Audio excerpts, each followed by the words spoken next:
Ada yang memperingati satu Syuro, satu Muharram dengan cara mencuci pusaka, ngumbah keris. Ada setahun sekali. Di tempat saya di Yogyakarta ada yang memperingati satu Muharram dengan cara puasa bisu. Puasa bisu itu puasa tidak ngomong, mengelilingi benteng keraton seperti orang tawaf sebanyak 7 kali. Di Yogyakarta. Di Solo ada yang memperingati satu Muharram dengan mengarak kebu yang dikenal dengan nama kebu Kiai Slamet. Keliling benteng, lah nanti kalau kebunya itu ngelitong, ngerti ngelitong? Kebunya itu kalau ngelitong itu nanti tidak dibikin royokan. Yo, tunggunya. Nanti kebu taeknya itu, pelitongnya itu bikin royokan. Yang belum punya suami, pengen punya suami, tabarukan pelitong kebu. Yang jual mobil tidak laku-laku, tabarukan pelitong kebu. Nanti kalau kebunya sudah mulai jengking gitu, itu sudah ancang-ancang kayak orang mau lari itu, kayak orang maraton lari. Nanti kalau begitu topok itu udah royokan. Nanti ada yang kebagian segegem, ada yang kebagian sak dulit tok, ada yang kebagian di tubuhnya karena kecipratan, nanti dikumpulkan terus dibawa pulang. Nah, ini cara-cara yang ada yang pengajian. Di Dubai memperingati satu Muharram dengan menyalakan petasan di Tower Al Buruj itu di Dubai. Di Malaysia sama memperingati dengan lari pagi, lomba. Kalau di sini lari berhadiah umroh dan sepeda, jalan bersolawat loh. Di Brunei juga sama meriahnya. Di Chetnya keramaian luar biasa menyambut satu Muharram. Yang tidak ada itu cuma satu, menyambut satu Muharram. Di mana? Di Saudi Arabia. Kenapa tidak ada? Ya karena di sana sudah ada makam Rasul, ada Ka'bah, ada. Nah di sini Ka'bahnya, tripleknya. Nah ini menandakan bahwa orang yang jauh sangat bersyukur ketika kebagian Islam. Nah ini jangan kemudian ada yang suka olok-olok ya. Sekarang ada yang suka olok-olok. Peringatan itu nggak ada tuntunannya. Sudah itu orang yang sudah nggak usah dipikir. Kalau kita ini negeri yang jauh. Indonesia adalah negeri yang jauh yang ingin memperingati apapun yang dilakukan oleh Rasulullah. Mulai lahirnya kita peringati, Isra Mi'rajnya kita peringati, turunnya Quran kita peringati, hijrahnya kita peringati. Untuk apa? Agar orang yang jauh kayak kita ini tidak lupa terhadap apa? Terhadap Rasulullah Muhammad Sallallahu Alaihi Wasallam. Nah, kebetulan malam hari ini kita memperingati dengan bikin pengajian di rumahnya Allah di Masjid Al-Akbar Surabaya. Nih, ini salah satu cara tasyakur memperingati satu Muharram. Yang mandi setahun sekali ya silakan, nggak apa-apa. Maunya mandi cuma setahun sekali. Yang puasa bisu silakan, yang nyuci keris ya silakan, nggak apa-apa. Ya ini kita ngaji malam hari ini memperingati satu Muharram. Para hadirin yang berbahagia. Ya. Jadi Hijriyah ini ada yang kita peringati ini Hijriyah Rasul. Ini sudah sangat banyak yang menjelaskan bagaimana Rasul hijrah dari Makkah ke Madinah. Nah ini sudah sangat banyak yang menjelaskan. Maka peringatan Hijriyah ini saya ingin menjelaskan setelah Rasulullah itu hijrah, Islam itu jadi diikuti oleh orang-orang yang hanya ada di sekitar Arab. Rasul meninggal, umatnya hanya sampai di sekitar Makkah dan sekitar Madinah. Rasul meninggal, umatnya belum sampai Indonesia. Umat Rasulullah meninggal paling jauh hanya sampai di Ethiopia. Hanya di Ethiopia, kemudian sampai Tengah, Yaman. Dereng dugi Indonesia, belum sampai sini. Maka cerita tentang Rasulullah hidup belum sampai ke Indonesia, hanya diceritakan di sekitar Makkah, di sekitar Madinah. Bahwa Rasul manusia mulia, punya sifat siddiq, amanah, tabligh, kotorah. Ini hanya seputaran yang menikmati seputaran orang Makkah, orang Madinah. Orang Indonesia belum menikmati iman. Makanya kalau kita berbicara Hijriyah, saya lebih ingin menjelaskan bagaimana proses hijrahnya Islam dari Arab sampai ke Indonesia. Ini ya, karena sekarang yang banyak salah paham itu terkait hijrahnya Islam ke Indonesia. Ini yang banyak salah paham, sehingga akhir-akhir ini khilafiyah malah banyak terjadi di kalangan kaum muslimin. Islam ini memang dicipta oleh Allah menjadi rahmatan lil alamin. Seluruhnya dicipta untuk mendapatkan nikmat iman. Nah, kita ini ya termasuk orang yang sangat jauh dari Rasulullah. Kalau kita melihat Rasul itu di sekitar Makkah dan di sekitar Madinah, kalau sampean haji ya, kita datang ke Mesir. Setelah Mesir masuk ke Afrika. Afrika itu negeri yang tidak jauh dari Arab, hanya melompati Mesir. Itu tidak kebagian agamanya Allah Subhanahu wa Ta'ala. Eropa ini hanya melewati negara namanya Maroko. Dari Maroko melewati kampung namanya Casablanca, terus Tanzir.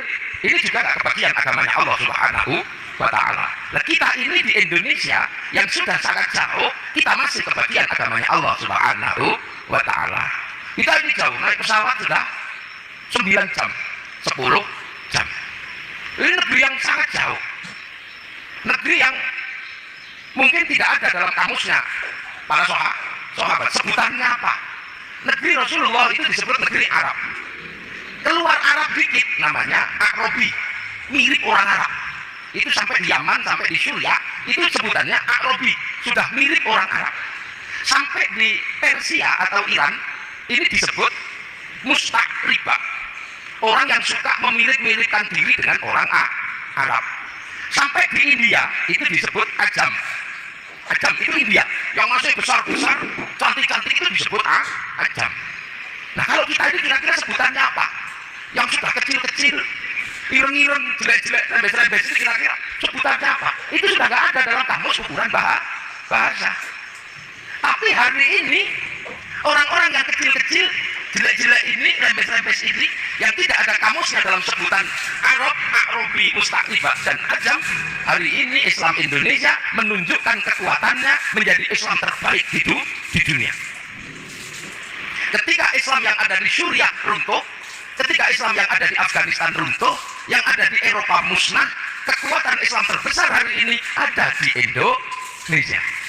Orang haji paling banyak dari Indonesia. Masjid paling banyak di Indonesia. Tempat sholat paling banyak di Indonesia. Orang hafal Quran paling banyak Indonesia. Nah, ini jadi pertanyaan orang.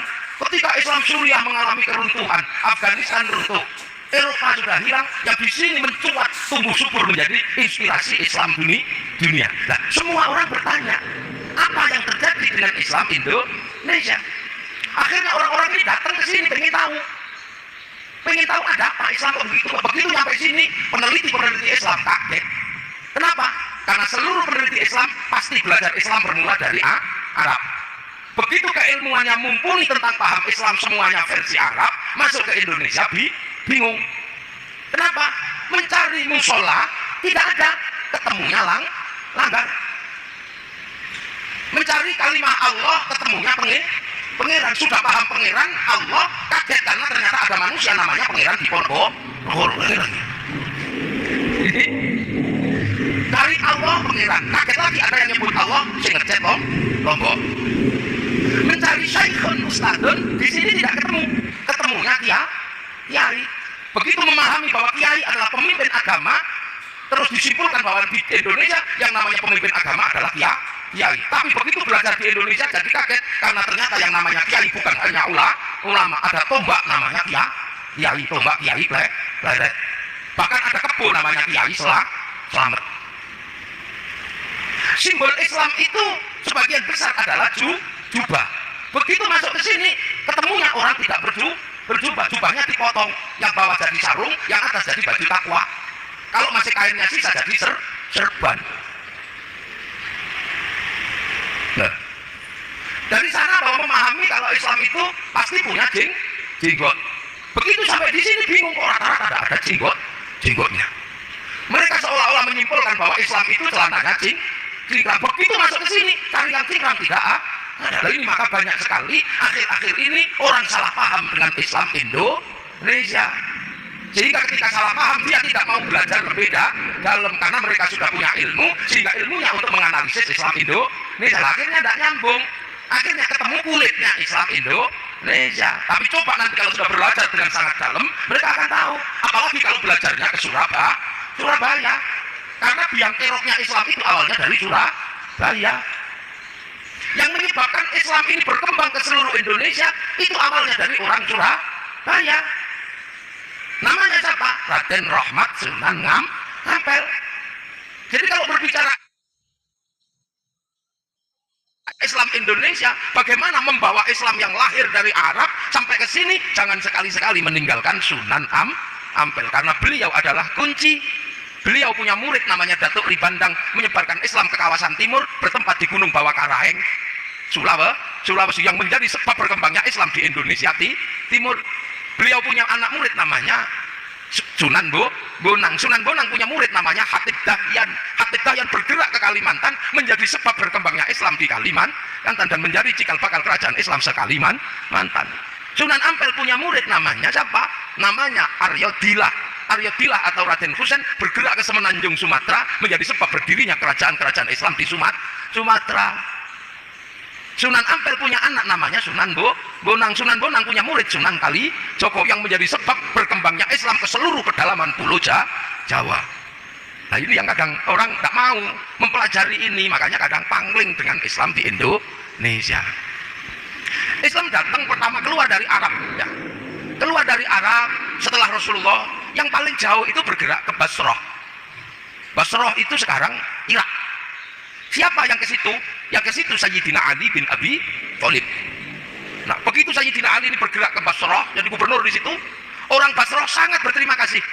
Sebab apa? Orang Persia adalah orang terbaik sebelum Rasulullah, bangsa yang paling beradab sebelum Rasulullah, tapi kalah pamor ketika Rasulullah lahir. Maka orang Persia sangat menginginkan Rasulullah untuk datang ke Persia. Tapi Rasulullah nggak datang ke sana, yang datang menantunya namanya Sayyidina Sayyidina Ali. Akhirnya Raja Persia namanya Raja Rustam besanan sama Sayyidina Ali, ngambil menantu Sayyidina Husain. Karena Raja Rustam ini masuk Islam, yang sebelumnya beragama Majusi. Lah orang Majusi itu punya Tuhan api. Tuhannya ditaruh di bangunan yang sangat tinggi, namanya Manaro. Setelah masuk Islam, bangunan tingginya masjid, tapi apinya dibuang. Akhirnya punya Manaro di depan masjid. Sehingga orang melihat ini masjid ada Manaronya, kok bagus. Maka setelah itu hampir semua masjid membuat Manaro tanpa api Persia. Sehingga sampai Surabaya dikenal dengan nama Menoro. Loh, ini perkembangan kan. Kemudian Sayyidina Husain punya anak Sayyid Ali Zainal Abidin. Sayyid Ali Zainal Abidin ini adalah orang yang selamat dari perang antara Yazid bin Muawiyah sama Sayyidina Husain. Seluruh keluarga cucu Nabi meninggal pada tanggal 10 Muharram. Meninggal semua, tersisa satu, namanya Sayyid Ali Zainal Abidin. Nah ini maka kemudian Sayyid Ali Zainal Abidin ini bergerak keluar Arab. Punya anak namanya siapa? Punya anak namanya Sayyid Muhammad Bakir. Sayyid Muhammad Bakir semakin jauh dari arah keluar bawa Islam. Punya anak namanya Sayyid Ja'far Shadiq. Punya saudara namanya Sayyid Musa Kazim. Dari Sayyid Ja'far Shadiq lahir anaknya namanya Sayyid Ali Uraidi. Sayyid Ali Uraidi punya anak namanya Sayyid Muhammad. Semakin jauh keluar, punya anak namanya Sayyid Ubaidillah. Sayyid Ubaidillah punya anak namanya Sayyid Isa An-Naqib. Punya anak namanya Sayyid Ahmad Al-Muhajir. Punya anak namanya Sayyid Alwi, tambah jauh. Punya anak Sayyid Muhammad. Punya anak Sayyid Alwi, tambah jauh. Punya anak namanya Sayyid Ali Khalid Qasam, tambah jauh. Punya anak namanya Sayyid Ahmad Sohib Mirbat. Punya anak namanya Sayyid Alawi Abdul Faqih. Punya anak namanya Sayyid Abdul Malik. Lah Sayyid Abdul Malik sampai Mongolia. Sayyid Abdul Malik punya anak namanya Sayyid Ahmad Jalaluddin. Lah negeri Campa sama negeri Aman ini perang, saudara perang, maka mendatangkan Sayyid Ahmad Jalaluddin untuk menjadi juru damai di Kamboja situ. Sampean bisa bayangkan, dua kerajaan Hindu berperang, juru damainya orang Islam. Betapa hebatnya orang Islam. Wong Hindu tawur kok juru damainya orang Islam. Begitu rukun kerajaan diberikan pada Sayyid Ahmad Jalaluddin. punya anak namanya Sayyid Muhammad, punya anak namanya Sayyid Jamaluddin Al-Husaini Al-Kabir, turun ke tanah Jawa, dikenal dengan nama Syekh Jumadil Kubro. Ini tak urut biar nanti, aduh nih, ngajinya nanti jam 1 ya. Ini ngurut dulu biar nanti tidak biru. Nah, begitu Syekh Jumadil Kubro sampai sini, kaget, loh, kok ada orang di sini ternyata nggak gede, orangnya kecil-kecil, rembes-rembes, pesek-pesek, ini gimana ini? Untung Allah sudah menyatakan dalam Al-Quran, ya ayuhan nas, manusia, inna khalaqnakum min dzakari wa unsa, wa ja'alnakum syu'uban wa qabailah. Ku bikin kalian berbangsa-bangsa. Syekh Jumadil Kubro ketemu dengan bangsa Nusantara yang kecil-kecil, rembes. Ini bagaimana? Begitu ketemu di sini paling susah. Kenapa? Karena Sayyid Jamaluddin Al-Husaini Al-Kabir adalah orang yang alim dalam ilmu Al-Quran. Ternyata begitu sampai sini kaget. Kenapa? Karena ketemu dengan bangsa kecil-kecil, jelek-jelek, rembes-rembes, tapi punya peradaban yang sangat maju. Jadi sampean jangan membayangkan Islam datang itu ketemu dengan hutan belantara. Ketemu bangsa yang maju, yang dikenal dengan bangsa Mojopahit. Sebuah bangsa yang menguasai 2/3 dunia. Punya kitab rujukan politik yang namanya Negara Kertagama.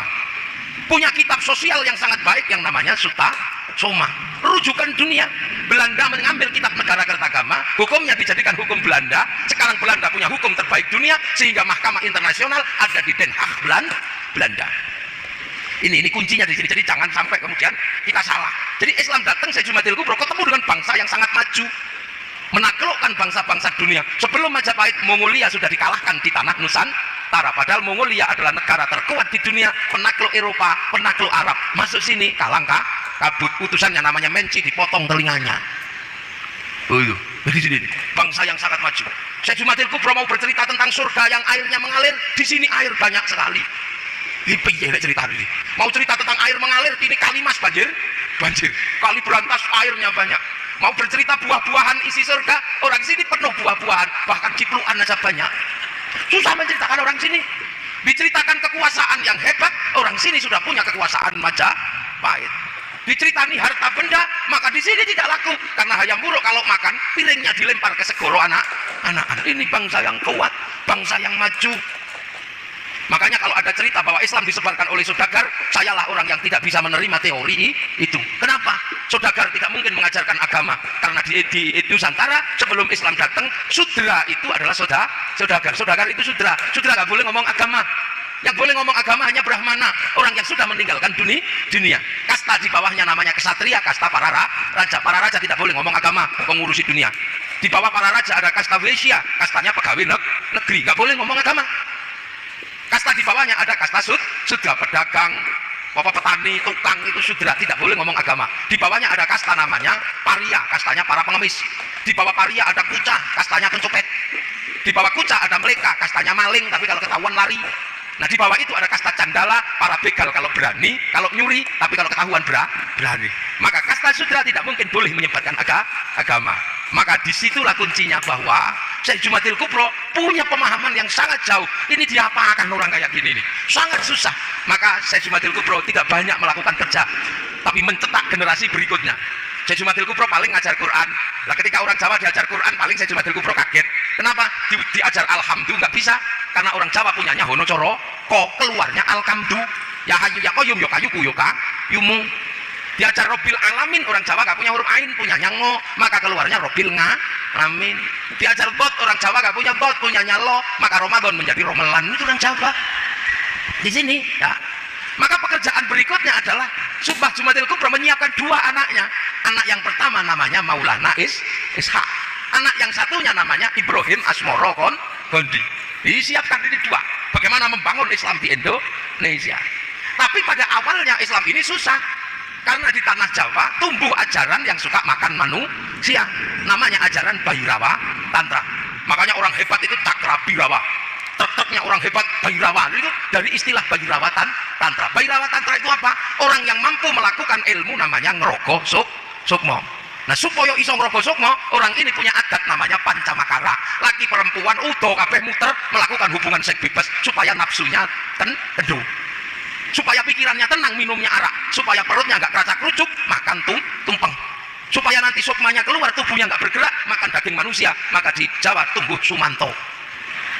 Setelah itu di sini lahir orang-orang yang mampu merokok sukmo. Sukmo ini pergi diajak nyuri, namanya ngepet. Sukmanya pergi jak bunuh orang, namanya santet. Sukmanya pergi jak mencintai perempuan, namanya pelet. Di Jawa tumbuh santet, pelet, ngepet. Beberapa kiai mati dimakan sama orang ini untuk upacara. Tempat upacaranya namanya kesetra. Maka setiap daerah kalau ada namanya setro, itu adalah dulu pusat persembahan Bhairawa Tantra. Yang saya tahu di Gresik ada 3. Nah ini yang kemudian menghasilkan cerita beberapa kiai dimakan, akhirnya didatangkan kiai yang nggak bisa dimakan, namanya Sayyid Samsuddin Al-Baqir Al-Farsi. Ilat Jawa susah nyebut Sayyid Samsuddin Al-Baqir Al-Farsi, maka di Jawa dikenal dengan nama Syekh Subakir. Dikejar-kejar sama Syekh Subakir, lari, sebagian lari ke barat, sebagian lari ke timur. Yang lari ke timur naik ke Gunung Kawi Malang, lari ke Alas Purwo Banyuwangi. Nah, di Alas Purwo dipimpin pemimpin Bhairawa namanya Menak Sembuyu Bajul Sengoro. Syekh Subakir sudah sepuh, maka muridnya namanya Mbak Ishak putra Mbah Jumadil Kubro ngejar ke Banyuwangi. Akhirnya Menak Sembuyu menyerah, anaknya yang perempuan dikasihkan sama Mbak Maulana Ishak. Pernikahan itu melahirkan Raden Ainul Yakin, Sunan Giri makamnya Gresik. Ya, lah sebagian lari ke Kediri, berpusat di Patung Klothok Kerot daerah Pagu Pamenang. Lah ini akhirnya dikejar sama Sunan Bonang putra Sunan Ngampel, cucu Babrohim Asmoro Kondi, putranya Syekh Jumadil Kubro.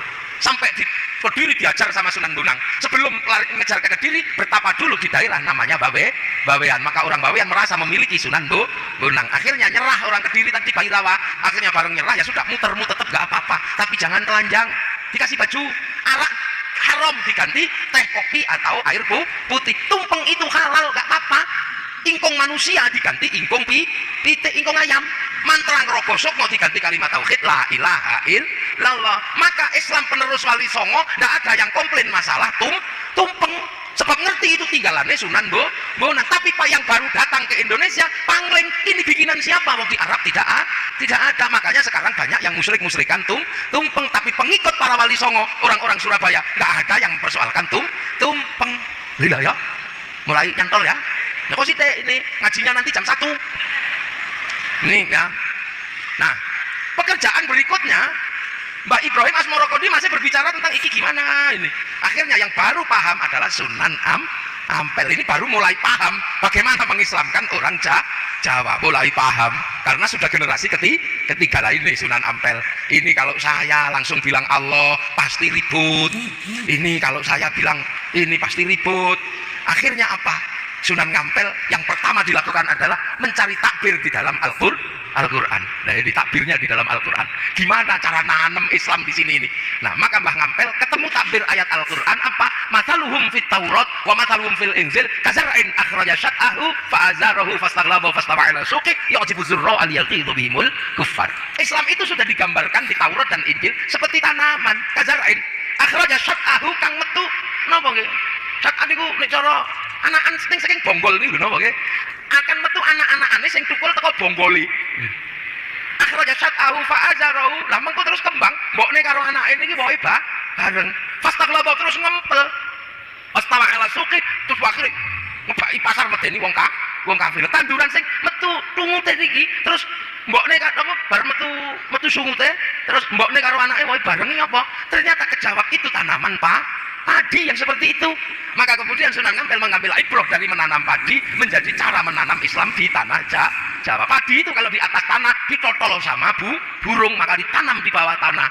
Pas karena yang punya sawah Mojopahit. Kalau ditanam di atas, Mojopahit punya tanaman pisang, kita nanam jagung, jagungnya ditebang. Maka tanam bahwa Allah tanam nama pengiran. Allah ditanam dengan apa? Syekhun Ustadun dengan nama kiai. Tilmidun muridun dengan ditanam dengan santri. Musola dengan langgar. Terus syahadah dengan nama kalimoso soto syahadaten sekaten. Itu ditanam terus sama Sunan Ampel. Makanya karena ditanam terus, akhirnya Sunan Ampel bikin tembang lir tandure wusu milir. Nek sing tak tandur ini sudah tumbuh belum? Maka begitu tanaman ini banyak sudah ditanam dengan cara lokal, nggak kelihatan. Maka Sunan Ngampel ngirim Raden Husain untuk ngabdi ke Mojopahit, kakaknya Raden Fatah. Di sana cuma disuruh nanya, nanti kamu lihat orang Islam sudah banyak apa belum? Begitu masuk orang ditanya, kamu kok kesini mau ngapa? Saya mau ngabdi. Lah tandurmu sing mbok tinggal bagaimana? Tandur kula pun ijo royo iki Islam, taruh benteng sebelah kanan. Kalau yang nggak Islam ditanya tandurmu gimana? Wong tandurku entek dibadok perang. Oh, ora Islam ki. Kiwa. Mbok blimbing, ya blimbinge ora iso tak penek sebab lunyu. Oh yo iki Islam gele benteng tengen. Nek ra Islam tanam blimbingmu piye? Wis entek dibadok codot ndak Islam. Begitu benteng kiri, benteng kanan sudah banyak, dikabarkan kepada Sunan Ngampel sudah banyak. Ketika dikabarkan sudah banyak, banyak yang nggak sabar, pengen secepatnya ngantem Mojopahit. Akhirnya tumbuh orang yang sangat keras, pengen secepatnya menghancurkan Mojopahit karena ada kabar sudah banyak di benteng kanan, benteng kiri. Lahirlah pasukan jihad pertama di dalam Islam di tanah Jawa, dipimpin Mbak Usman Sunan Ngudung. Mbak Usman Sunan Ngudung, bapaknya Sunan Kudus, dibantu Mbak Abdul Qadir Sini Tamkimhan, langsung nyerbu Mojopahit. Tapi Mojopahit masih sangat kuat sehingga pasukan pertama tumpes di tangan Majapahit. Seluruh kuburannya sekarang bisa kita ziarahi di Troloyo, Trowulan, Mojokerto, namanya kuburan Srengenge. Jadi itu kuburan FPI pertama atau Laskar Jihad pertama di situ. Akhirnya enggak bisa. Ini harus tetap dengan cara yang halus.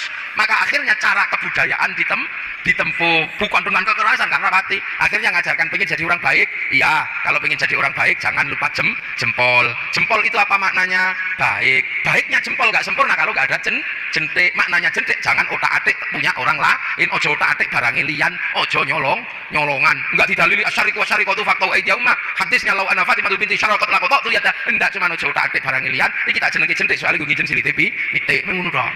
Iki jari manis dadi wong sing manis ning aja manis-manis rayi aja dadi penjilat. Iki penunggul dadi wong sing unggul tapi aja sombong. Iki penuduh nek iso nuduhke wong sira dadi jempol. Tapi karepe nek wis jempol kabeh kudu dimusnahkan. Seluruh yang jelek harus dimusnahkan. Mula digeke lagu jentik penunggul patenono aja di dulur tuwa malati. Jadi walaupun sudah menang jangan semena-mena. Nek ada manten baru depan rumah suruh ngasih cengkir gedang tebu. Aku wis kenceng pikirku, mantenku wis tak geget-geget, wis tak gadang-gadang, aku wis mantep gedang mlebu. Begitu. Kalau bikin rumah suruh bikin kasih pisang di atas lubungan supaya apa? Supaya nek tukangnya lapar dan naik turun cari makanan. Itu cara-cara. Yang paling susah adalah mengajarkan bagaimana orang itu meninggal. Kalau ajaran Hindu meninggal adalah reinkarnasi, lah kalau Islam inna lillahi wa inna ilaihi roji'un. Maka Sunan Ngampel buat inna lillahi wa inna ilaihi roji'un menjadi bahasa Jawa. Urip ojo lali sangkan paraning dumadi. Supaya ora lali sangkan paraning dumadi, gek tembang Mojopahit. Ya, napa Mojopahit wong urip kudu iso maca barang papat. Barang papat niku napa? Kancane nyawa sing medun teng alam donya. Sebelah kiwa kancane nyawa iblis loro nyasarno, sebelah tengen malaikat loro gandol jin korin kali hafadha. Karo Sunan Ngampel dikasih nama dulur papat limo pancar. Lho iki pembelajaran yang sangat rumit pada zaman Wali Songo. Mula pancer niku nek butuh apa-apa iso nganggo tengen nganggo kiwa. Pancer pengen istri cantik pakai jalur kanan baca ya Rahmanu ya Rahim I love you. Pakai jalur kiri bacanya Sunan Matakaji Ajiku.